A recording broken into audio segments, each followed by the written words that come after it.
ಬಿಜೆಪಿಯಲ್ಲಿ ಭಿನ್ನಮತದ ಬೆಂಕಿ ಇನ್ನೂ ಆರಿಲ್ಲ. ದಾವಣಗೆರೆಯಲ್ಲಿ ಯತ್ನಾಳ್ ಟೀಮ್ ಮಹತ್ವದ ಸಭೆಯನ್ನ ಮಾಡ್ತಾ ಇದೆ.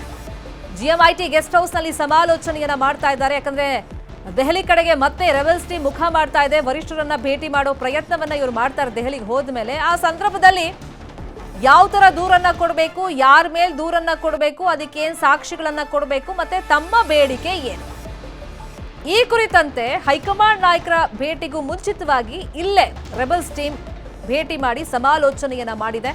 ಇನ್ನು ಜಿಎಂ ಸಿದ್ದೇಶ್ವರ್, ಯತ್ನಾಳ್, ರಮೇಶ್ ಜಾರಕಿಹೊಳಿ, ಕುಮಾರ್ ಬಂಗಾರಪ್ಪ, ಬಿವಿ ನಾಯಕ್ ಸೇರಿದಂತೆ ರೆಬೆಲ್ಸ್ ಟೀಮ್ನಲ್ಲಿ ಗುರುತಿಸಿಕೊಂಡ ನಾಯಕರು ಚರ್ಚೆಯನ್ನ ಮಾಡಿದ್ದಾರೆ. ಮೊನ್ನೆಯ ದೆಹಲಿ ಪ್ರವಾಸ ಫಲಪ್ರದವಾಗದಂತ ಹಿನ್ನೆಲೆಯಲ್ಲಿ ಮತ್ತೆ ಇವತ್ತು ರಾತ್ರಿ ದೆಹಲಿ ಕಡೆಗೆ ಮುಖ ಮಾಡ್ತಿದ್ದಾರೆ. ಅದಕ್ಕೂ ಮುಂಚಿತವಾಗಿ ರೆಬೆಲ್ಸ್ ಸಮಾಲೋಚನೆಯನ್ನ ಮಾಡಿದ್ದಾರೆ.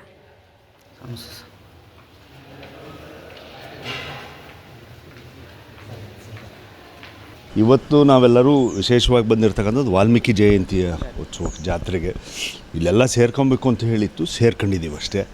ಸ್ವಾಭಾವಿಕವಾಗಿ ಇವತ್ತೆಲ್ಲದನ್ನು ಮುಗಿಸ್ಕೊಂಡು ನಾವು ದೆಹಲಿ ಕಡೆಗೆ ಪ್ರಯಾಣ ಮಾಡ್ತಾಯಿದ್ದೀವಿ. ಇವತ್ತು ಸಂಜೆ ನೀವೇ ನೋಡಿದಿರಲ್ಲ, ಫೋಟೋ ಸ್ಪೀಕ್ಸ್ ಅಲ್ಲ, ಹಾಂ, ಮತ್ತು ಎಲ್ಲರೂ ಕೂಡ ಇದು ಮಾಡಿದ್ದೀವಿ. ಹಾಗಾಗಿ ಓಕೆ, ನಾವು ದೆಹಲಿಗೆ ಹೋಗಿ ನಮ್ಮ ಪ್ರಯತ್ನ ಮಾಡ್ತೀವಿ. ಬೇಕಾದವರು ವಿಜಯೇಂದ್ರರ ಗುಣಗಾನ ಮಾಡ್ಕೊಳ್ಳಿ, ನಾನು ರಾಜ್ಯಾಧ್ಯಕ್ಷ ಹಾಗೂ ಸಿಎಂ ಆಗ್ತೀನಿ ಅಂತ ಹೇಳಿ ಯತ್ನಾಳ್ ಮಾತಾಡಿದ್ದಾರೆ.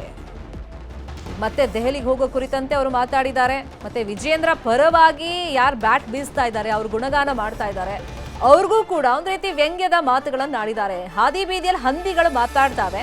ದಾವಣಗೆರೆಯಲ್ಲಿ 2 ಹಂದಿಗಳಿವೆ, ಹಂದಿಗಳಿಗೆ ನಾವ್ಯಾಕೆ ಉತ್ತರ ಕೊಡಬೇಕು ಅಂತಾನು ಯತ್ನಾಳ್ ಟಾಂಗ್ ಕೊಟ್ಟಿದ್ದಾರೆ.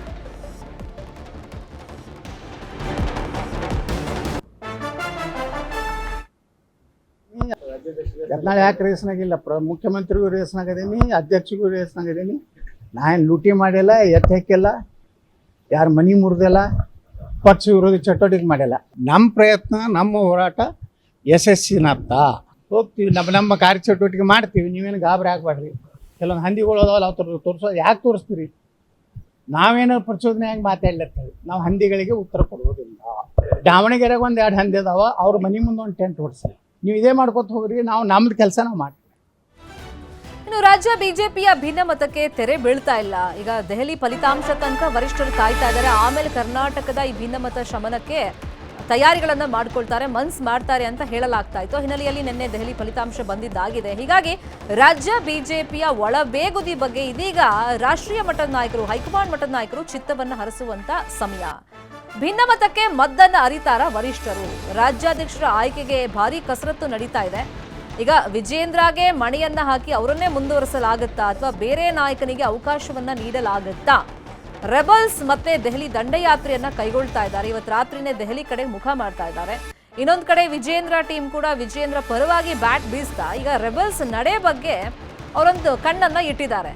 ಅವ್ರು ದೆಹಲಿಗೆ ಹೋಗಿ ಯಾರನ್ನ ಭೇಟಿ ಮಾಡ್ತಾರೆ, ಯಾವ ತರ ದೂರನ್ನ ಕೊಡ್ತಾರೆ ಅನ್ನೋದ್ರ ಮೇಲೆ ವಿಜೇಂದ್ರ ಬಣ ಮುಂದಿನ ನಿರ್ಧಾರವನ್ನ ಕೈಗೊಳ್ಳುತ್ತೆ. ಫೆಬ್ರವರಿ 12ಕ್ಕೆ ವಿಜೇಂದ್ರ ಬಣ ಸಭೆ ಆದ್ಮೇಲೆ ದೆಹಲಿ ಪ್ರಯಾಣದ ಬಗ್ಗೆ ಇವ್ರು ನಿರ್ಧಾರವನ್ನ ಮಾಡ್ತಾರೆ. ಈ ಎಲ್ಲ ಬೆಳವಣಿಗೆಯನ್ನ ದೆಹಲಿ ವರಿಷ್ಠರು ಗಮನಿಸ್ತಾ ಇದ್ದಾರೆ. ಹಿನ್ನೆಲೆಯಲ್ಲಿ ಅಶೋಕ್ ಹಾಗೇನೆ ಬಸವರಾಜ ಬೊಮ್ಮಾಯಿ ಅವರಿಗೆ ಬುಲಾವನ್ನ ನೀಡಲಾಗಿದೆ. ರಾಜ್ಯ ಬಿಜೆಪಿ ಬಣಗಳ ಕಿತ್ತಾಟದ ಬಗ್ಗೆ ವರದಿ ಕೊಡಿ ಅಂತ ಹೇಳಿ ಇಬ್ರೂ ನಾಯಕರಿಗೆ ದೆಹಲಿಯಿಂದ ಬುಲಾವ್ ಬಂದಿದೆ. ಇನ್ನೊಂದು ಕಡೆ ಬಿಜೆಪಿ ವರಿಷ್ಠರು ಹಾಗೇನೆ RSSನ ಮುಖಂಡರು ಜೊತೆ ಸಭೆಯನ್ನ ಮಾಡಿ ಮಾತುಕತೆಯನ್ನು ನಡೆಸಿ ಈ ಭಿನ್ನಮತವನ್ನ ಶಮನಗೊಳಿಸುವಂತ ನಿಟ್ಟಿನಲ್ಲಿ ಇಲ್ಲಿ ಯಾವುದಕ್ಕೆ ಬ್ರೇಕ್ ಹಾಕಬೇಕು, ಯಾರಿಗೆ ಬ್ರೇಕ್ ಹಾಕಬೇಕು, ಯಾರಿಗೆ ಸೂಕ್ತ ಸ್ಥಾನಮಾನವನ್ನ ಕೊಡಬೇಕು, ಕಡಿವಾಣ ಹಾಕುವಂತ ಕೆಲಸ ಯಾವ ತರ ಆಗಬೇಕು ಅಂತೆಲ್ಲ ಚರ್ಚೆಗಳನ್ನ ಮಾಡುವಂತ ನಿರೀಕ್ಷೆಗಳಿದೆ.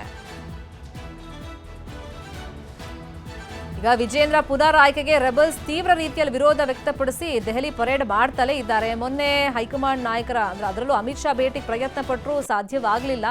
ಈಗ ಮತ್ತೆ ದೆಹಲಿಗೆ ಹೋಗ್ತಾ ಇದ್ದಾರೆ. ಇವತ್ತು ರಾತ್ರಿ, ನಾಳೆಯಿಂದ ಮತ್ತೆ ವರಿಷ್ಠರ ಭೇಟಿಗೆ ಪ್ರಯತ್ನಗಳನ್ನ ಪಡ್ತಾ ಇದ್ದಾರೆ. ಇನ್ನೊಂದು ಕಡೆ ವಿಜೇಂದ್ರ ಟೀಮ್ ಕೂಡ ಆಕ್ಟಿವ್ ಆಗಿದೆ. 12ನೇ ತಾರೀಕಿನ ತನಕ ಅವರು ಕಾದ್ ನೋಡ್ತಾರೆ ರೆಬೆಲ್ಸ್ನ ಆಕ್ಟಿವಿಟೀಸ್ ಬಗ್ಗೆ. ಇನ್ನೊಂದು ಕಡೆ ಅಶೋಕ್ ಹಾಗೇನೆ ಬೊಮ್ಮಾಯಿಗೂ ಕೂಡ ಹೈಕಮಾಂಡ್ ಬುಲಾವನ್ನ ಕೊಟ್ಟಿದೆ. ರಾಜ್ಯ ಬಿಜೆಪಿಯಲ್ಲಿ ಬಣ ಬಡಿದಾಟ ಏನ್ ನಡೀತಾ ಇದೆ ಅದ್ರ ವರದಿ ತನ್ನಿ ಅಂತ ಸೂಚನೆಯನ್ನ ಹೈಕಮಾಂಡ್ ನಾಯಕರು ಕೊಟ್ಟಿದ್ದಾರೆ. ಈಗ ಆಲ್ರೆಡಿ ಬಸವರಾಜ ಬೊಮ್ಮಾಯಿ ಅವರು ದೆಹಲಿಯಲ್ಲೇ ಇದ್ದಾರೆ. ಅಶೋಕ್ ಅವರು ಹೋಗಿ ವರದಿಯನ್ನ ಕೊಡ್ತಾರೆ. ಇನ್ನೊಂದು ಕಡೆ ವರಿಷ್ಠರ ಜೊತೆಗೆ RSS ನಾಯಕರು ಕೂಡ ಭೇಟಿ ಮಾಡಿ ರಾಜ್ಯ ಬಿಜೆಪಿಯಲ್ಲಿನ ಭಿನ್ನಮತದ ಬಗ್ಗೆ ಚರ್ಚೆ ಮಾಡಿ ಒಂದು ತೀರ್ಮಾನಕ್ಕೆ ಬರುವಂತ ಚಾನ್ಸಸ್ ಇದೆ. ರೆಬಲ್ಸ್ ದೂರೇನು? ಹಿರಿಯರನ್ನ ವಿಜಯೇಂದ್ರ ವಿಶ್ವಾಸಕ್ಕೆ ತಗೊಳ್ತಾ ಇಲ್ಲ. ಶಾಸಕರ ಮಾತಿಗೂ ಕೂಡ ಪಕ್ಷದಲ್ಲಿ ಬೆಲೆ ಇಲ್ಲ. ವಿಜಯೇಂದ್ರ ಶಾಸಕರ ಮಾತನ್ನೂ ಕೇಳ್ತಾ ಇಲ್ಲ. ಯಾವುದೇ ಹೋರಾಟಕ್ಕೆ ಸರ್ಕಾರದ ವಿರುದ್ಧ ಹೋರಾಟ ಮಾಡಿದ್ರೂ ಕೂಡ ತಾರ್ಕಿಕ ಅಂತ್ಯ ಸಿಗ್ತಾ ಇಲ್ಲ ಇವ್ರ ನೇತೃತ್ವದಲ್ಲಿ, ವಿಜಯೇಂದ್ರ ನೇತೃತ್ವದಲ್ಲಿ. ಕಾಂಗ್ರೆಸ್ ನಾಯಕರ ಜೊತೆಗೆ, ಅದರಲ್ಲೂ DK ಶಿವಕುಮಾರ್ ಜೊತೆಗೆ ಹೊಂದಾಣಿಕೆ ಮಾಡ್ಕೊಂಡಿದ್ದಾರೆ ಅಂತ ಯತ್ನಾಳ್ ಮೊನ್ನೆನೂ ದೂರಿದ್ರು. ಇನ್ನು ಸೂಕ್ತ ರೀತಿಯಲ್ಲಿ ಇವರು ವಿಶ್ವಾಸಕ್ಕೆ ತಗೊಳ್ತಾ ಇಲ್ಲ. ಜಿಲ್ಲಾ ಘಟಕದ ಅಧ್ಯಕ್ಷರ ನೇಮಕದಲ್ಲಿ ತಮ್ಮದೇ ಒಂದು ನಿರ್ಧಾರವನ್ನ ತಗೊಳ್ತಿದ್ದಾರೆ, ಯಾರ ಜೊತೆನೂ ಚರ್ಚೆ ಮಾಡ್ತಿಲ್ಲ. ಇನ್ನು ಚುನಾವಣೆಗಳಲ್ಲಿ ಸಾಲು ಸಾಲು ಸೋಲಾಗ್ತಾ ಇದೆ. ಕಾರ್ಯಕರ್ತರನ್ನು ವಿಶ್ವಾಸಕ್ಕೆ ತಗೊಳ್ತಿಲ್ಲ, ಮತ್ತೆ ಕಾರ್ಯಕರ್ತರು ಅಷ್ಟೇ ವಿಶ್ವಾಸವನ್ನ ದಿನೇ ದಿನೇ ಕಳ್ಕೊಳ್ತಾ ಇದ್ದಾರೆ. ಹಾಗಾಗಿ ಸೂಕ್ತ ವ್ಯಕ್ತಿಗೆ ಸಾರಥ್ಯ ಕಟ್ಟಿ ಅಂತ ಹೇಳಿ ರೆಬಲ್ಸ್ ದೂರನ್ನ ಕೊಡೋದಕ್ಕೆ ಸಿದ್ಧತೆಯನ್ನ ಮಾಡ್ಕೊಂಡಿದ್ದಾರೆ. ಎಲ್ಲ ಬೆಳವಣಿಗೆ ಮಧ್ಯದಲ್ಲಿ ಇವತ್ತು ಯತ್ನಾಳ್ ಹಾಗೇನೆ ವಿಜಯೇಂದ್ರ ಮುಖಾಮುಖಿ ಆಗುವಂತ ಸಾಧ್ಯತೆ ಇದೆ. ಇವತ್ತು ದಾವಣಗೆರೆಯ ರಾಜನಹಳ್ಳಿಯಲ್ಲಿ ವಾಲ್ಮೀಕಿ ಜಾತ್ರೆ ನಡೀತಾ ಇದೆ. ವಾಲ್ಮೀಕಿ ಜಾತ್ರೆಗೆ ಇಬ್ರು ಬರ್ತಾ ಇದ್ದಾರೆ, ಯತ್ನಾಳ್ ಮತ್ತೆ ವಿಜಯೇಂದ್ರ. ಇಬ್ರು ಒಂದೇ ವೇದಿಕೆ ಮೇಲೆ ಕಾಣಿಸ್ಕೊಳ್ತಾರಾ ಇಲ್ವಾ ಅಂತ ಹೇಳಿ ಕುತೂಹಲ ಇದೆ. ಇಬ್ರಿಗೂ ಆಹ್ವಾನ ಹೋಗಿದೆ, ಇಬ್ರು ಜಾತ್ರೆಯಲ್ಲಿ ಪಾಲ್ಗೊಳ್ತಾ ಇದ್ದಾರೆ. ಒಂದೇ ಸಮಯಕ್ಕೆ ತಿರಳಿದ್ರೆ ವೇದಿಕೆ ಮೇಲೆ ಇಬ್ರು ಮುಖಾಮುಖಿ ಆಗುವಂತ ಸಾಧ್ಯತೆ ಇದೆ. ಆ ಮುಖಾಮುಖಿಗೆ ಇಬ್ರು ತಯಾರಿದಾರ ಅನ್ನೋದು ಕುತೂಹಲ. ಯಾಕಂದ್ರೆ ಒಂದು ಕಾಲು ವರ್ಷ ಆಯ್ತು ವಿಜಯೇಂದ್ರ ಬಿಜೆಪಿ ರಾಜ್ಯಾಧ್ಯಕ್ಷ ಆಗಿಂದಲೂ ಕೂಡ ಯತ್ನಾಳ್ ಬಹಿರಂಗವಾಗಿ ತಮ್ಮ ಅಸಮಾಧಾನವನ್ನ ವ್ಯಕ್ತಪಡಿಸ್ತಾ ಬರ್ತಾ ಇದ್ದಾರೆ. ಇವತ್ತು ಮುಖಾಮುಖಿ ಆಗ್ತಾರ ಇಬ್ರು, ನೋಡ್ಬೇಕು. ಎಲ್ಲ ಬೆಳವಣಿಗೆ ಮಧ್ಯದಲ್ಲಿ ರಾಜ್ಯ ಬಿಜೆಪಿಯಲ್ಲಿ ಮತ್ತೊಂದು ಯಾತ್ರೆಯ ಪರ್ವ ನಡೆಯುತ್ತಾ? ಮಾಜಿ ಸಚಿವ ಶ್ರೀರಾಮುಲು ಯಾತ್ರೆ ಮಾಡ್ತಾರಂತೆ. ಯಾವ ಕಾರಣಕ್ಕೆ? ಒಡೆದ ಬಿಜೆಪಿ ಮನಸ್ಸುಗಳನ್ನ ಒಂದು ಮಾಡುವಂತ ಉದ್ದೇಶದಿಂದ ಯಾತ್ರೆ ಮಾಡ್ತೀನಿ ಅಂತ ಅವ್ರು ಹೇಳ್ಕೊಂಡಿದ್ದಾರೆ. ಹರಿಹರದ ರಾಜನಹಳ್ಳಿಯಲ್ಲಿ ಶ್ರೀರಾಮುಲು ಹೇಳಿಕೆಯನ್ನ ಕೊಟ್ಟಿದ್ದಾರೆ. ದೆಹಲಿ ರೀತಿಯಲ್ಲಿ ಕರ್ನಾಟಕದಲ್ಲೂ ಬಿಜೆಪಿ ಗೆಲ್ಲಬೇಕು, ಅಧಿಕಾರಕ್ಕೆ ಬರಬೇಕು, ಅದಕ್ಕೆ ಸಿದ್ಧತೆ ಈಗಿನಲೇ ಆಗಬೇಕು. ಹಾಗಾಗಿ ಈ ಒಡೆದೋಗಿರೋ ಮನಸ್ಸುಗಳನ್ನ ಒಂದು ಮಾಡಬೇಕಲ್ಲ, ಅದಕ್ಕೋಸ್ಕರ ಯಾತ್ರೆ ಮಾಡ್ತೀನಿ ಅಂತ ಹೇಳ್ಕೊಂಡಿದ್ದಾರೆ. ಒಡೆದ ಮನಸ್ಸುಗಳ ಒಂದು ಮಾಡುವ ವಿಷಯಕ್ಕೆ ರಾಮುಲು ಅವರು ಈ ರೀತಿ ಪ್ರತಿಕ್ರಿಯೆಯನ್ನ ಕೊಟ್ಟಿದ್ದಾರೆ. ಇನ್ನು ರಾಮುಲು ವಿಚಾರಕ್ಕೆ ನಾವು ಸ್ವಾಗತ ಮಾಡ್ತೀವಿ ಅಂತ ಹೇಳಿ ದಾವಣಗೆರೆಯಲ್ಲಿ ಯತ್ನಾಳ್ ಹೇಳಿಕೆಯನ್ನ ಕೊಟ್ಟಿದ್ದಾರೆ.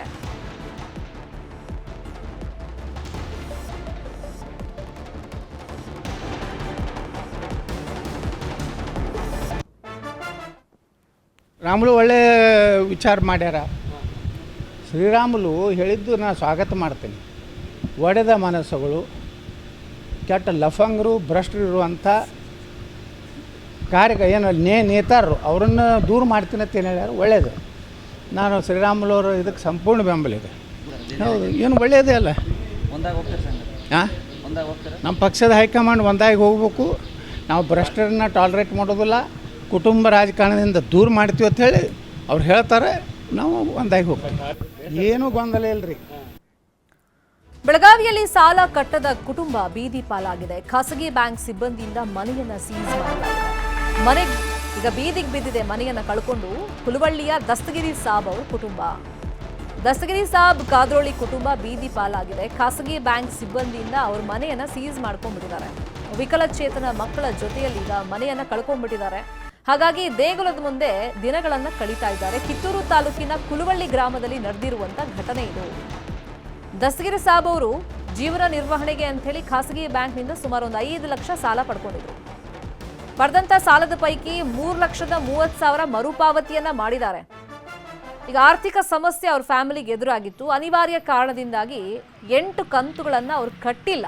ಹಾಗಾಗಿ ಸಾಲ ಕೊಟ್ಟಂತ ಖಾಸಗಿ ಬ್ಯಾಂಕ್ ಕೋರ್ಟ್ ಮೊರೆ ಹೋಗಿತ್ತು. ಕೋರ್ಟ್ ಆದೇಶ ಕೊಟ್ಟಿದೆ, ಮನೆ ಸೀಸ್ ಮಾಡಿ ಅಂತೇಳಿ. ಕೋರ್ಟ್ ಆದೇಶದ ಪ್ರಕಾರ ಮನೆಯನ್ನ ಸೀಸ್ ಮಾಡಿದ್ದಾರೆ. ಬ್ಯಾಂಕ್ನ ಸಿಬ್ಬಂದಿ ಈಗ ಇರೋಕ್ ಮನೆ ಇಲ್ಲ, ವಿಕಲಚೇತನ ಮಕ್ಕಳು. ಹಾಗಾಗಿ ದೇಗುಲದ ಮುಂದೆ ದಿನಗಳನ್ನ ಕಳೀತಾ ಇದ್ದಾರೆ.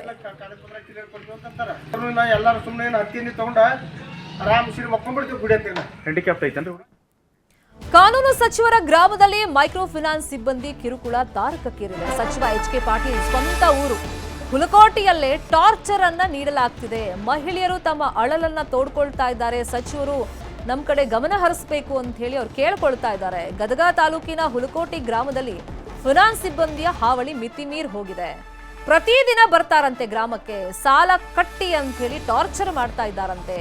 ನೀವೇನಾದ್ರೂ ಮಾಡಿ ನಮಗೆ ಗೊತ್ತಿಲ್ಲ, ಸಾಲ ವಾಪಸ್ ಕೊಡಿ ಅಂತ ಹೇಳಿ ಕಿರುಕುಳವನ್ನ ಕೊಡ್ತಾ ಇದ್ದಾರಂತೆ. ದಾರಿ ಕಾಣಿಸ್ತಿಲ್ಲ ಹೆಂಗಸರಿಗೆ, ಅದಕ್ಕೋಸ್ಕರ ಮಾಂಗಲ್ಯ ಮಾರಾಟ ಮಾಡಿ ಮಹಿಳೆಯರು ಹಣವನ್ನ ಕಟ್ತಾ ಇದ್ದಾರೆ. ಸಾವಿತ್ರಿ ಗೋಣಪ್ಪನವರ ಅನ್ನೋರು ಸಾಲ ಕಟ್ಟೋಕಾಗದೆ ಗೋಳಾಡ್ತಾ ಇದ್ದಾರೆ. ಮೈಕ್ರೋ ಫೈನಾನ್ಸ್ ಹಾವಳಿ ನಿಯಂತ್ರಣ ಮಾಡಿ ಅಂತ ಹೇಳಿ ಒತ್ತಾಯ ಮಾಡ್ತಾ ಇದ್ದಾರೆ. ಸಚಿವ HK ಪಾಟೀಲ್ ಅವರಿಗೆ ಮಹಿಳೆಯರು ಮನವಿಯನ್ನ ಮಾಡಿಕೊಂಡಿದ್ದಾರೆ.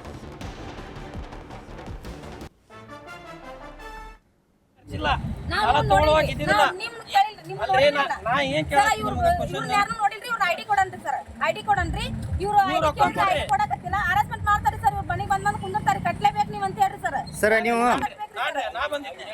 ನಾ ಬಂದಿದ್ದೇನೆ ಕೇಳ್ರಿ. ನಾ ಬಂದ್ ಹರಾಸ್ಮೆಂಟ್ ಮಾಡಿನ ಈಗ ಯಾಕೆ ಬಂದಿರಿ? EMI ಐತಿ ಕಟ್ತೀನಿ ಅಂದ್ರೆ ಈಗ ಯಾಕೆ ಬಂದಿರಿ?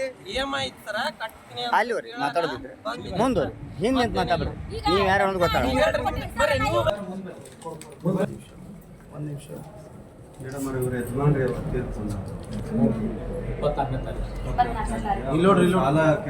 ಸರ್ ಅವ್ ಒಂದ್ ದಿವಸ ಟೈಮ್ ಬರ್ತಾರೆ, ಅವ್ರು ಡ್ಯೂಟಿ ಮೇಲೆ ಆತ್ಮಹತ್ಯೆ ಮಾಡ್ಕೊಂಡ್ರಿ. ಈಗ 2 ತಿಂಗಳಿಂದ್ರಿ ಕಟ್ಟಲ್ಲ ಕಟ್ಟದ ನಾವು ಸಾಲ ಮಾಡಿಲ್ಲ ಹಿಂಗ ಎಲ್ಲ ನಮ್ಮ ಗಂಡನ ಇದು ಮಾಡ್ಕೊಂಡು ಸರ್. ನಮ್ಮ ಮಕ್ಕಳು ಮರಿ ಯಾರು ನೋಡ್ತಾರೆ ಸರ್? ಈಗ ನಮ್ಮ ಜೀವನಕ್ಕೆ ಯಾರು ಹಾಕ್ತಾರೆ ಸರ್? ನಾವು ಎಷ್ಟು ಅಲ್ಲ ಆಗತ್ತೀವಿ ಸರ್, ಮಕ್ಕಳು ಮರಿ ಕಟ್ಕೊಂಡು ಅವ್ರಿದ್ರು ದುಡ್ದು ಹಾಕ್ತೀವಿ ಸರ್. ಇಲ್ಲಿ ಈಗ ನಮ್ಗೆ ಯಾಕೆ ದುಡ್ದು ಹಾಕ್ತೀವಿ ಸರ್?